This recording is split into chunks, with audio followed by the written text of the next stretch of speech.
अस्सलाम वालेकुम स्टूडेंट्स, कैसे हैं आप लोग? उम्मीद है आप सब खैरियत से होंगे। आई एम सईदा कामना Nadeem, I am your biology teacher for class 9th। Students, आज हम पढ़ने जा रहे हैं माइटोकॉन्ड्रिया। माइटोकॉन्ड्रिया की डिटेल पढ़ने के लिए हम चलते हैं वाइट बोर्ड की तरफ। स्टूडेंट्स, आज हम पढ़ने जा रहे हैं एक और सेल ऑर्गेनेल जो कि है माइटोकॉन्ड्रिया। हम माइटोकॉन्ड्रिया की डिटेल पढ़ते हैं और साथ ही साथ इसकी डायग्राम को भी स्टडी करते हैं। स्टूडेंट्स, हमारे पास माइटोकॉन्ड्रिया एक ऐसा सेल ऑर्गेनेल है जो कि डबल मेम्ब्रेन बाउंडेड है, यानी इसके अंदर दो लेयर्स हैं। माइटोकॉन्ड्रिया को हम अगर सिंगुलर होगा यानी एक होगा तो हम इसको माइटोकॉन्ड्रियन कहेंगे। अगर हम ज़्यादा माइटोकॉन्ड्रिया की बात करें तो हम माइटोकॉन्ड्रियन का लफ्ज़ चूज़ नहीं करेंगे, बल्कि हम यूज़ करेंगे माइटोकॉन्ड्रिया का लफ्ज़। यानी mitochondrion is used for a singular mitochondrion, और अगर ज़्यादा होंगे तो हम प्लूरल लफ्ज़ चूज़ करेंगे और वो होगा माइटोकॉन्ड्रिया। माइटोकॉन्ड्रिया हमारी सेल का बहुत ही इम्पॉर्टेंट सेल ऑर्गेनेल है। और ये इम्पॉर्टेंट क्यों है? क्योंकि हम कहते हैं कि माइटोकॉन्ड्रिया पावर हाउस है सेल का। और ये पावर हाउस क्यों है सेल का, ये हम आगे जाके स्टडी करेंगे। इससे पहले कि हम माइटोकॉन्ड्रिया को डिटेल में स्टडी करें, हम इसके डायग्राम को स्टडी कर लेते हैं, जिससे कि आप लोगों को मैं शो कराऊंगी माइटोकॉन्ड्रिया के डिफरेंट स्ट्रक्चर्स या पार्ट्स। उसके बाद हम माइटोकॉन्ड्रिया के स्ट्रक्चर की डिटेल में जाएंगे। स्टूडेंट्स, ये आप लोगों के पास माइटोकॉन्ड्रिया की डायग्राम है, जिसके अंदर आप लोगों को नज़र आ रहा है कि माइटोकॉन्ड्रिया जो है ये सिंगल मेम्ब्रेन बाउंडेड नहीं है, बल्कि डबल मेम्ब्रेन बाउंडेड है। इसके अंदर जो आप लोगों को ये बाहर की तरफ जो लेयर नज़र आ रही है या ये जो बाउंड्री नज़र आ रही है, ये है आउटर मेम्ब्रेन। और ये आप लोगों को नज़र आ रही है कि ये स्मूथ है, बिल्कुल सीधी सीधी आपको नज़र आ रही है, इवन नज़र आ रही है। तो हम कहते हैं कि आप लोगों को जो ये नज़र आ रही है लेयर, ये क्या आउटर मेम्ब्रेन है, यानी बाहर की लेयर आप लोगों को नज़र आ रही है माइटोकॉन्ड्रिया की।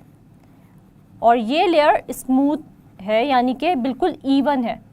लेकिन अगर स्टूडेंट्स हम लोग ये देखें, आपको ये जो इनर लेयर नज़र आ रही है माइटोकॉन्ड्रिया की, इसके अंदर आप लोगों को कुछ फिंगर लाइक प्रोजेक्शंस नज़र आ रही हैं या आउटग्रोथ नज़र आ रही हैं, जिनको हम कहते हैं कि ये इनफोल्डिंग्स हैं किस चीज़ की, इनर मेम्ब्रेन ऑफ माइटोकॉन्ड्रिया की। और हम देखते हैं कि ये आपको ये जो इनर लेयर है ये स्मूथ नहीं है, बल्कि इसके अंदर इनफोल्डिंग्स आप लोग को, जैसे मैंने आप लोगों को बताया कि आउटग्रोथ या फिंगर लाइक प्रोजेक्शंस नज़र आ रही है, जिनको हम लोग क्या नाम दे रहे हैं? हम कह रहे हैं कि ये इनर मेम्ब्रेन है और इन फोल्डिंग्स को हम कहते हैं क्रिस्टी। इनर मेम्ब्रेन है ये माइटोकॉन्ड्रिया की, और ये जो फिंगर लाइक प्रोजेक्शंस आप लोगों को नज़र आ रही हैं, जैसे कि ये फिंगर लाइक प्रोजेक्शन आप लोगों को नज़र आ रही हैं, इनको हम लोग नाम देते हैं क्रिस्टी का।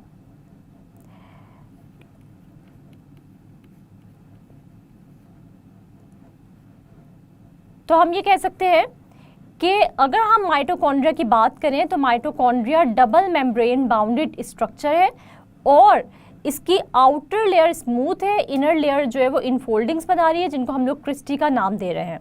इसके बाद स्टूडेंट्स, आप लोगों को यहाँ पर एक लिक्विड लाइक मटेरियल नज़र आ रहा है ब्लू कलर का, जिसको हम लोग कहते हैं, ये क्या चीज़ है? ये है मैट्रिक्स ऑफ माइटोकॉन्ड्रियन, जिसके अंदर के आपको नज़र आ रही हैं ये इनफोल्डिंग्स भी। तो हम इसको लेबल कर देंगे मैट्रिक्स।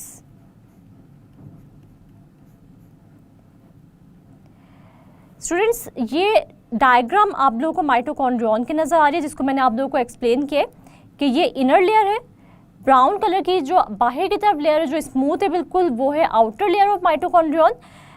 ये इनफोल्डिंग्स जो आप लोगों को नज़र आ रही हैं, ये इनफोल्डिंग्स है क्रिस्टी। और ये जो अंदर आपको एक मैट्रिक्स नज़र आ रहा है, यहाँ एक liquid like material blue colour का नज़र आ रहा है, इसको हम लोग नाम दे रहे हैं मैट्रिक्स ऑफ माइटोकॉन्ड्रियन। अब हम लोग माइटोकॉन्ड्रिया की जो स्ट्रक्चर है उसकी डिटेल पढ़ लेते हैं। तो सबसे पहले हम लोग जो है वो इसकी डेफिनेशन की तरफ चले जाते हैं। अगर हम लोग माइटोकॉन्ड्रिया को डिफ़ाइन करना चाहें तो हम लोग कैसे डिफ़ाइन कर सकते हैं? हम लोग डिफ़ाइन करते हैं माइटोकॉन्ड्रिया को कि माइटोकॉन्ड्रियन जो है ये एक क्या है? एक डबल मेम्ब्रेन बाउंडेड स्ट्रक्चर है। सबसे पहले हम लोग डेफिनेशन लिख लेते हैं माइटोकॉन्ड्रिया की। आप लोग हेडिंग देंगे डेफिनेशन की, और इसकी डेफिनेशन में आप लोग लिखेंगे कि ये एक डबल मेम्ब्रेन बाउंडेड स्ट्रक्चर है। जैसे मैंने आप लोगों को बताया कि इसकी एक आउटर लेयर होती है और एक होती है inner layer. Double membrane bounded structure है और हम ये देखते हैं क्योंकि ये एक मेम्ब्रेन बाउंडेड स्ट्रक्चर है, इसलिए इसका मतलब ये हुआ कि ये अगर हम इसकी अक्रेंस में जाएं तो ये अकर करेगा सिर्फ और सिर्फ यूकैरियोटिक सेल्स में। क्योंकि ये मेम्ब्रेन बाउंडेड स्ट्रक्चर है इसलिए ये प्रोकैरियोटिक सेल के अंदर प्रेजेंट नहीं हो सकता।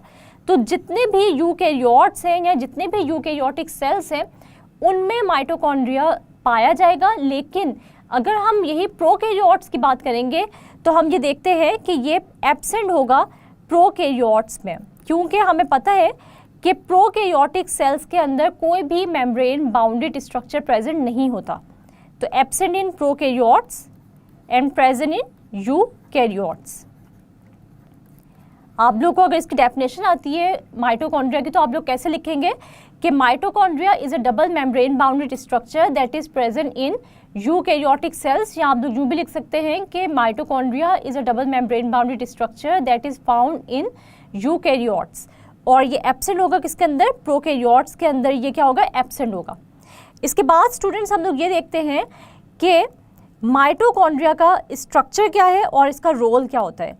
सबसे पहले हम लोग ये देख लेते हैं कि अगर माइटोकॉन्ड्रिया के फंक्शन या रोल की हम बात करें तो हमारे सेल्स में माइटोकॉन्ड्रिया की क्या इंपॉर्टेंस होती है। तो हम यहाँ पर देखते हैं कि इसका फंक्शन क्या है। यहाँ पर हम लोग फंक्शन की हेडिंग दे देते हैं कि फंक्शन इसका क्या होता है कि ये साइट होती है किस चीज़ की? ये सेलुलर रेस्पिरेशन की साइट होती है। यानी कि माइटोकॉन्ड्रिया के अंदर क्या होगी? सेलुलर रेस्पिरेशन होगी। सेलुलर रेस्पिरेशन की अगर हम बात करें तो सेलुलर रेस्पिरेशन जैसे स्टूडेंट्स आप लोग 7th चैप्टर में आगे जाके सेलुलर रेस्पिरेशन की डिटेल भी पढ़ेंगे। यहाँ पर मैं आप लोगों को सिर्फ एक छोटी सी जो है वो आपको इन्फॉर्मेशन दे देती हूँ कि सेलुलर रेस्पिरेशन वो प्रोसेस होता है जिसके अंदर फूड की ब्रेकडाउन होती है, breakdown of food molecules. Food molecules जो है वो टूटते हैं, breakdown of food molecules with the help of oxygen. Oxygen की मौजूदगी में फूड मॉलिक्यूल्स टूटते हैं और हम लोग ये देखते हैं कि एनर्जी रिलीज होती है in the form of ATP, यानी एटीपी की फॉर्म में एनर्जी रिलीज होगी। ऑक्सीजन की हेल्प से जो है वो क्या होगा? फूड की ब्रेकडाउन होगी। ऑक्सीजन जो है वो इस फूड को, इन फूड मॉलिक्यूल्स को जो है वो तोड़ेगी और एनर्जी रिलीज होगी। किस फॉर्म में एनर्जी रिलीज होगी? एनर्जी रिलीज होगी in the form of ATP. ATP की फॉर्म में एनर्जी रिलीज होगी और इस प्रोसेस को हम लोग नाम देते हैं सेलुलर रेस्पिरेशन का। और सेलुलर रेस्पिरेशन की वजह से ही हम ये देखते हैं कि हमारी लाइफ की जितनी भी एक्टिविटीज़ होती हैं जिनके लिए हमें एनर्जी चाहिए होती है वो एनर्जी हमारे सेल्स जो है वो हमारे फूड के मॉलिक्यूल्स को तोड़ के ही जनरेट करते हैं। और यही एटीपी हमारे डिफरेंट जो लाइफ की एक्टिविटीज़ होती है उनकी परफॉर्मेंस में क्या करती हैं? ये एटीपी अपना रोल प्ले करती हैं। तो हम ये देखते हैं कि ये एटीपी हमारी डिफरेंट लाइफ एक्टिविटीज़ को क्या करेगी? कंट्रोल करेगी। और साथ ही साथ हम लोग ये देखते हैं कि एटीपी के साथ साथ जो है वो यहाँ पर जैसे ऑक्सीजन यूज़ हुई है फूड मॉलिक्यूल के ब्रेकडाउन के लिए, और यहाँ से इस प्रोसेस के एंड पर जो है वो जब एटीपी रिलीज़ होगी साथ ही साथ जो है वो हम लोग देखते हैं कार्बन डाइऑक्साइड गैस भी रिलीज़ होगी। CO2 गैस यानी कि कार्बन डाइऑक्साइड गैस भी रिलीज़ होगी। उसके बाद स्टूडेंट्स हम लोग ये देखते हैं कि क्योंकि हमने ये पढ़ा कि माइटोकॉन्ड्रिया एक ऐसा सेल ऑर्गेनेल है, यानी कि माइटोकॉन्ड्रियन एक ऐसा सेल ऑर्गेनेल है जो कि एनर्जी प्रोड्यूस कर रहा है, एटीपी प्रोड्यूस कर रहा है। ठीक है, ये एटीपी जनरेशन की वजह से हम ये कहते हैं कि ये पावर हाउस है सेल का। स्टूडेंट्स अगर आप लोगों से ये पूछा जाए लॉन्ग क्वेश्चन में कि write note on power house of cell, तो आप लोगों को ये पता चल जाना चाहिए कि पावर हाउस ऑफ सेल जो है वो क्या है। पावर हाउस ऑफ सेल का मतलब है कि आप लोग बात कर रहे हैं माइटोकॉन्ड्रिया की, और माइटोकॉन्ड्रिया पर आप लोग जो है वो नोट लिखेंगे विद डायग्राम। इसके बाद स्टूडेंट्स हम लोग ये देखते हैं कि हम ये कहते हैं कि माइटोकॉन्ड्रिया जो है वो क्या है, एनर्जी प्रोडक्शन सेंटर भी है। हम इसको पावर हाउस के साथ साथ जो है वो क्या कह सकते हैं, हम इसको एक और नाम भी दे सकते हैं कि mitochondria are energy production centres, energy production centres. इसके बाद स्टूडेंट्स हम लोग माइटोकॉन्ड्रिया का डिटेल जो है वो स्ट्रक्चर देख लेते हैं। जैसे मैंने आप लोगों को डायग्राम के थ्रू भी जो है वो शो किया था कि माइटोकॉन्ड्रिया जो है वो कितनी लेयर्स पर मुश्तमिल होता है और इन लेयर्स की जो नेचर है वो कैसी होती है, ये स्मूथ इन नेचर है लेयर्स या फिर जो है वो इनफोल्डिंग्स बना रहे हैं, तो वो मैंने आप लोगों को बताया। हम इसकी जो है वो स्ट्रक्चर की डिटेल देख लेते हैं। आप लोग यहाँ पर अब हेडिंग बनाएंगे स्ट्रक्चर की और हम ये देखते हैं कि अगर हम इसके स्ट्रक्चर की बात करें तो जैसे मैंने आप लोगों को बताया कि ये एक डबल मेम्ब्रेन बाउंडेड स्ट्रक्चर रखता है, डबल मेम्ब्रेन बाउंडेड स्ट्रक्चर रखता है ये। और इसकी जो दो लेयर्स हैं उनको, उनमें से एक लेयर की अगर हम लोग बात करें तो वो है इनर लेयर या इनर मेम्ब्रेन और दूसरी लेयर है आउटर मेम्ब्रेन यानी बाहर वाली लेयर।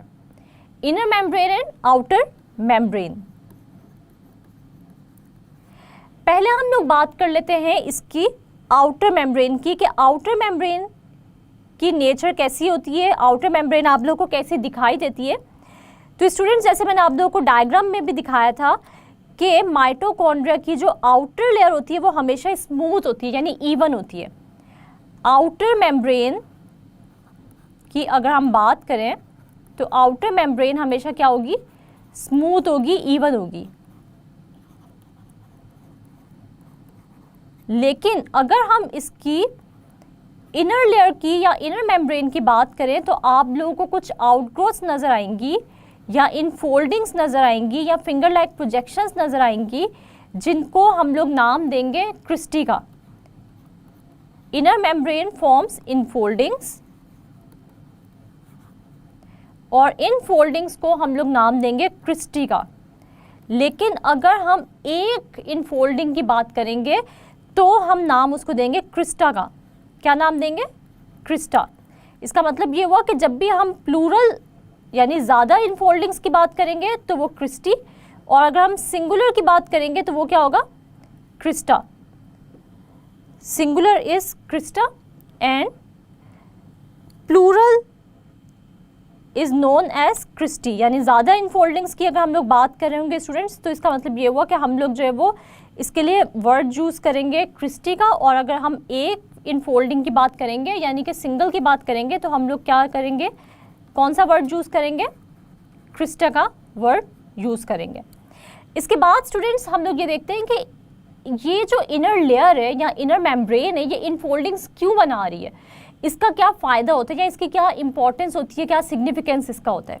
तो हम ये देखते हैं कि क्रिस्टी का अगर हम रोल देखें तो ये इनफोल्डिंग्स जो ये क्या करती हैं, क्रिस्टी जो है वो क्या करती हैं या ये इनफोल्डिंग्स जो है वो क्या करती हैं, ये सरफेस एरिया इंक्रीज करती हैं फॉर द रिएक्शन। यानी माइटोकॉन्ड्रिया क्योंकि इसके अंदर जो है वो क्या होते हैं, डिफरेंट रिएक्शंस होते हैं, सेलुलर रेस्पिरेशन हो रही है तो आपको जो है वो ज़्यादा सरफेस एरिया चाहिए फॉर द सेलुलर रेस्पिरेशन। इस वजह से हम लोग ये देखते हैं कि आउटर लेयर तो स्मूथ है लेकिन इनर जो लेयर होती है वो क्या बना देती है, ज़्यादा सी इनफोल्डिंग्स बना देती है ताकि इसके जो रिएक्शन की साइट है उसका सरफेस एरिया क्या हो जाए, इंक्रीज हो जाए। तो हम कहते हैं कि क्रिस्टी का जो रोल है वो क्या होता है, increase the surface area for the reaction. या आप लोग को शॉर्ट क्वेश्चन भी आ सकते हैं कि व्हाट इज़ द सिग्निफिकेंस या what is the role of cristae. तो आप लोग को पता होना चाहिए कि इनर जो मेम्ब्रेन होती है माइटोकॉन्ड्रिया की वो इंक्रीज करती है surface area for the reaction, surface area for the biochemical reaction. और यहाँ पर हम लोग किसकी बात कर रहे हैं, हम बात कर रहे हैं सेलुलर रेस्पिरेशन की। इसके बाद स्टूडेंट्स हम लोग बात कर लेते हैं कि आपको ये जो इनफोल्डिंग्स हैं ये कहाँ पर नज़र आएंगी। आप लोग को ये नज़र आएंगी मैट्रिक्स में। तो इसका मतलब ये हुआ कि आपके पास जो है वो मैट्रिक्स क्या है, मैट्रिक्स जो है ये वो एरिया है या ये वो लिक्विड लाइक मटेरियल है जिसके अंदर ये इनफोल्डिंग्स आप लोगों को नजर आएंगी। तो हम लोग जो है वो क्या कहते हैं कि इनर माइटोकॉन्ड्रियल जो मैट्रिक्स है इसमें आप लोगों को जो क्रिस्टी है वो नजर आएंगी। अब हम लोग हेडिंग दे देते हैं मैट्रिक्स की। तो हम ये देखते हैं कि क्रिस्टी आप लोगों को नजर आ रहे हैं किसके अंदर, एक मैट्रिक्स में। Cristae are present in inner mitochondrial matrix.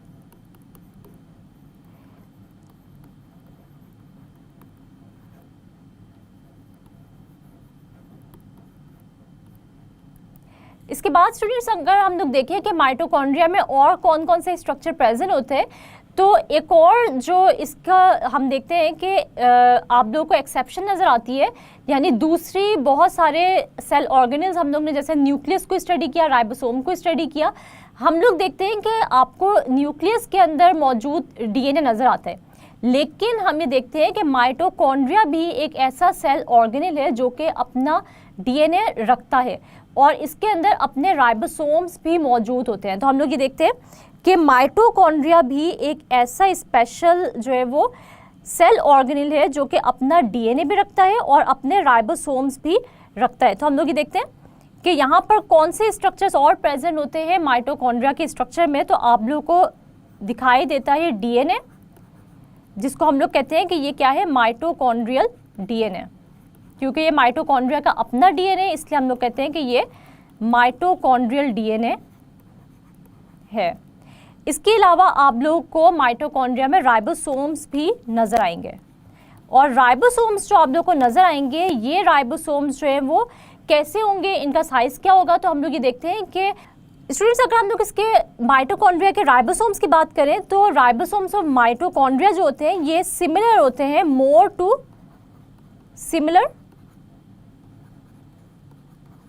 To bacterial ribosomes. Bacterial ribosomes की तरह के इनके राइबोसोम्स होते हैं, यानी माइटोकॉन्ड्रिया के जो राइबोसोम्स हैं वो किस तरह के होंगे, वो बैक्टीरिया के राइबोसोम्स की तरह के होंगे। हम इसका कंपैरिजन किससे कर रहे हैं, हम लोग ये देख रहे हैं कि क्या ये जो माइटोकॉन्ड्रिया के राइबोसोम्स है ये बैक्टीरिया या प्रोकैरियोटिक सेल के राइबोसोम्स की तरह के हैं या फिर ये यूकैरियोटिक सेल के राइबोसोम्स की तरह हैं। तो स्टूडेंट्स हम ये देखते हैं कि माइटोकॉन्ड्रिया के जो राइबोसोम्स हैं ये ज़्यादा सिमिलर होते हैं किससे, बैक्टीरिया के राइबोसोम्स से ये ज़्यादा सिमिलर होते हैं या उनके जैसे होते हैं, और यूकैरियोटिक जो राइबोसोम्स हैं उनकी तरह के ये नहीं होते। तो इसका मतलब ये हुआ कि अगर आप लोग जो है वो याद करें कि यूकैरियोटिक राइबोसोम्स और प्रोकैरियोटिक राइबोसोम्स में क्या डिफरेंस है, तो हमें पता है कि यूकैरियोटिक राइबोसोम्स जो है वो लार्जर इन साइज होते हैं और प्रोकैरियोटिक राइबोसोम्स क्या होते हैं, स्मॉलर इन साइज होते हैं। इसके बाद स्टूडेंट्स हम लोग एक दफ़ा इसके डायग्राम को स्टडी कर लेते हैं और हम देख लेते हैं कि जो स्ट्रक्चर्स हमने एक्सप्लेन अभी किए हैं आपके सामने, वो मैं आप लोगों को एक दफ़ा डायग्राम के थ्रू जो है वो क्या करती हूँ, दिखा देती हूँ कि हमने कौन कौन से स्ट्रक्चर्स जो है वो यहाँ पर देखे हैं, इसकी इनर मेम्ब्रेन आउटर मेम्ब्रेन कैसी है, और साथ ही साथ जो है वो हम लोग देख लेते हैं कि जो क्रिस्टी हमने देखी है, यानी कि जो इनफोल्डिंग्स हमने देखी हैं वो आप लोगों को कैसी नज़र आ रही हैं। ये स्टूडेंट्स हमारे सामने जो है वो डायग्राम है माइटोकॉन्ड्रिया की, जिसके अंदर मैंने आप लोगों को जैसे बताया कि माइटोकॉन्ड्रिया जो है क्या है, एक डबल मेम्ब्रेन बाउंडेड स्ट्रक्चर है। ये आपको उसकी आउटर मेम्ब्रेन नज़र आ रही है जिसको कि हमने जो है वो लेबल भी किया हुआ है। फिर आपको ये इसकी इनर लेयर नज़र आ रही है जो कि इनफोल्डिंग्स बना रही है, हमने इसको लेबल कर दिया इनर लेयर या इनर मेम्ब्रेन के तौर पे। उसके बाद ये जो इनफोल्डिंग्स हैं इनको हम लोग नाम दे रहे हैं क्रिस्टी का, और ये इनफोल्डिंग्स जिस जगह प्रेजेंट है इसको हम लोग नाम दे रहे हैं मैट्रिक्स का।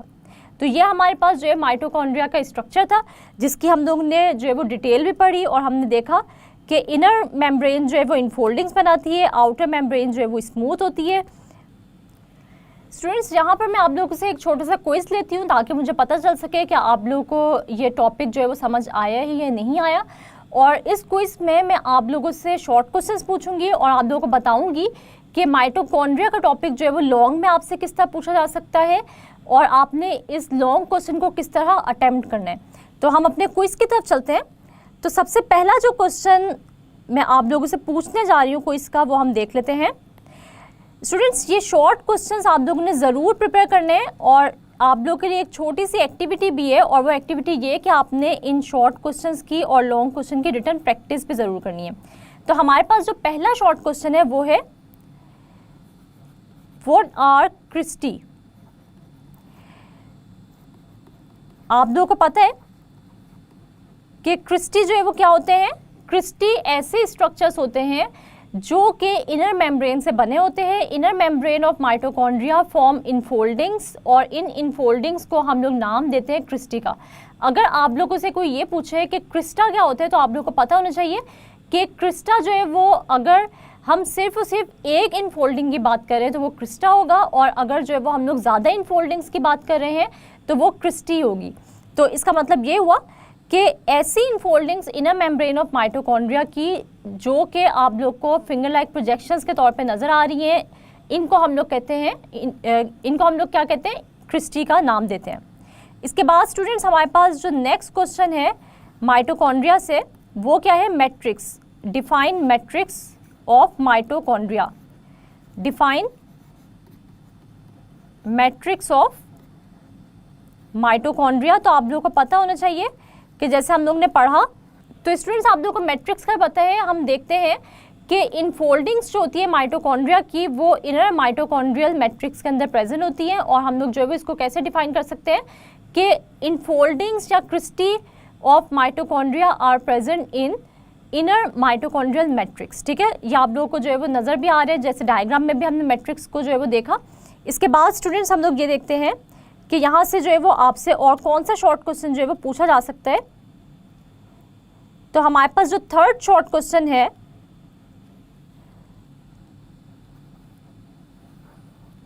वो है गिव स्ट्रक्चर ऑफ, और ये बहुत ही इंपॉर्टेंट शॉर्ट क्वेश्चन है। ये आप लोग को जब आप लोग जो है पास पेपर्स उठा के देखेंगे तो आप लोग को ये क्वेश्चन नज़र भी आएगा, गिव स्ट्रक्चर ऑफ माइटोकॉन्ड्रिया। और इसके अंदर आप लोग जो है वो बताएंगे कि माइटोकॉन्ड्रिया का स्ट्रक्चर कैसा होता है, कि माइटोकॉन्ड्रिया के अंदर जो है वो क्या होती है? दो मेम्ब्रेन्स होती हैं, इनर मेम्ब्रेन और आउटर मेम्ब्रेन। आउटर मेम्ब्रेन आपने याद रखना है कि स्मूथ होती है, इनर मेम्ब्रेन जो है वो क्या बनाती है? आउटक्रॉस बनाती है या इनफोल्डिंग्स बनाती है, और इन इनफोल्डिंग्स को हम लोग नाम देते हैं क्रिस्टी का। और ये क्रिस्टी कहाँ प्रेजेंट होते हैं? ये माइटोकॉन्ड्रियल मैट्रिक्स में प्रेजेंट होते हैं। इसके अलावा आप इसके स्ट्रक्चर में ये भी लिखेंगे कि माइटोकॉन्ड्रिया के पास जो है वो अपना डीएनए होते हैं और राइबोसोम्स भी होते हैं। इनके राइबोसोम्स जो है वो बैक्टीरिया के राइबोसोम से जो है वो ज़्यादा मिलते जुलते होते हैं as compare to eukaryotic ribosomes. और हमें पता है कि जो बैक्टीरिया या प्रोकैरियोट्स के राइबोसोम्स होते हैं वो किस साइज़ के होते हैं? वो स्मॉलर इन साइज़ होते हैं यूकैरियोटिक राइबोसोम्स की निस्बत। इसके बाद स्टूडेंट्स हमारे पास जो है वो यहाँ से लॉन्ग क्वेश्चन भी आ सकता है। तो हम लोग देख लेते हैं कि लॉन्ग क्वेश्चन जो है वो आपसे कैसे पूछा जा सकता है। लॉन्ग क्वेश्चन जो है वो आपसे पूछा जा सकता है दो नामों से। राइट नोट ऑन माइटोकॉन्ड्रिया, या फिर आपसे जो है वो पूछा जा सकता है कि write note on power house of cell. तो आप लोगों को पता होना चाहिए कि पावर हाउस सेल का क्या है? माइटोकॉन्ड्रिया ही जो है वो क्या है? पावर हाउस है सेल का। और आप लोग जो है वो किस तरीके से जो है वो इसको अटेम्प्ट करेंगे? आप लोग इसको अटेम्प्ट करेंगे, सबसे पहले जो है वो आप लोग क्या करेंगे? इसकी डेफिनेशन लिखेंगे। इसके बाद आप लोग जो है वो क्या करेंगे? इसका जो है वो रोल लिखेंगे कि ये पावर जनरेशन करता है या एटीपी जो है वो प्रोड्यूस करता है during the process of cellular respiration. इसका आपने रोल या फंक्शन लिखा माइटोकॉन्ड्रिया का। इसके बाद आप लोग स्ट्रक्चर की हेडिंग देंगे, और स्ट्रक्चर की हेडिंग जो है वो आप लोग फिर इसकी सब हेडिंग्स देंगे कि आउटर मेम्ब्रेन कैसी होती है, इनर मेम्ब्रेन कैसी होती है, क्रिस्टी क्या है और मैट्रिक्स क्या है, और डीएनए और राइबोसोम्स के बारे में भी आप डिस्क्राइब करेंगे। और उसके बाद लास्ट पे आप लोग जो है वो क्या करेंगे? इसकी डायग्राम ड्रॉ करेंगे। तो स्टूडेंट्स हम लोगों ने आज जो है वो माइटोकॉन्ड्रिया स्टडी किया डिटेल में। आप लोगों ने आज एक छोटी सी एक्टिविटी परफॉर्म करनी है, और वो एक्टिविटी ये है कि आपने जो है वो माइटोकॉन्ड्रिया की डायग्राम ड्रॉ करनी है पेन से। साथ ही साथ जो मैंने आप लोगों को शॉर्ट क्वेश्चंस बताए हैं वो आपने रजिस्टर पे उनकी रिटन प्रैक्टिस करनी है, और आपने लॉन्ग क्वेश्चन भी माइटोकॉन्ड्रिया का जो है वो अटेम्प्ट करना है विथ हेडिंग्स और डायग्राम। तो आप लोग की ये छोटी सी एक्टिविटी है, और ये एक्टिविटी मैंने आप लोगों को इसलिए दी है ताकि आप लोग की जो है वो रिटन प्रैक्टिस होती जाए, और साथ ही साथ जो है वो एग्जाम्स की प्रेपरेशन भी आप लोग की होती जाए। इस तरह आप लोग जब भी जो है वो किसी भी लेक्चर को सुने और जो आप लोग को एक्टिविटी दी जाए आप उसको ज़रूर परफॉर्म करें, ताकि आगे जाकर एग्ज़ाम की प्रेपरेशन में आप लोगों को बिल्कुल भी किसी किस्म की डिफ़िकल्टी का सामना ना करना पड़े। जी स्टूडेंट्स, तो आज हमने डिटेल में स्टडी किया माइटोकॉन्ड्रिया को। हमने देखा कि mitochondria double membrane bounded cell organelles है। इसके अलावा हमने माइटोकॉन्ड्रिया की डेफिनेशन पढ़ी, उसका स्ट्रक्चर डिटेल में स्टडी किया, और हमने माइटोकॉन्ड्रिया की डायग्राम भी ड्रॉ की। इसके बाद मैंने आप लोगों से एक छोटा सा क्विज़ लिया और आप लोगों को एक एक्टिविटी दी कि आपने क्विज़ की रिटन प्रैक्टिस करनी है। स्टूडेंट्स, मुझे उम्मीद है आज के लेक्चर की आपको अच्छे से समझ आ गई होगी। नेक्स्ट लेक्चर तक के लिए अपना बहुत ज़्यादा ख्याल रखिएगा और मुझे दुआओं में याद रखिएगा। अल्लाह हाफ़िज़।